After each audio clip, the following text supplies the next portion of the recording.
အားလုံးပဲမင်္ဂလာပါကျွန်တော်ဒီနေ့ live မှာ Trump ဖြစ်နေတယ်ဟလားကျွန်မနိုင်မှာကျွန်တော်တို့ဒီမှာ music တွေ fan လေးလို့ရဆိုတော့ကျွန်တော်စမ်းသပ်ကြည့်တာတကယ်လဲကောင်းပါတယ်ကိုကစာသားတွေရရင်ထည့်တယ်ကိုမလို့ဒီမှာကျွန်တော်ရေးလိုက်တာကဒီစာကြောင်းလေးတစ်ကြောင်းနေလူကြိုက်များစီမဲ့မြန်မာတချင်းတစ်ပုတ်ဖန်တီးပေးပါဆိုတော့ကျွန်တော်ဖန်တီးခိုင်းလိုက်တာဗျာတိုက်ဆိုင်ပဲ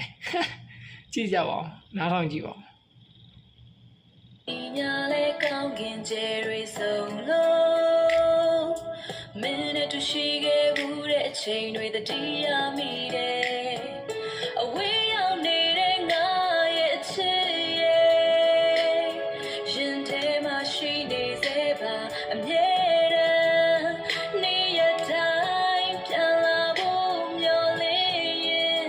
ငါစောင့်နေမယ်ပြန်လာခဲ့ပါအချစ်ရဲ့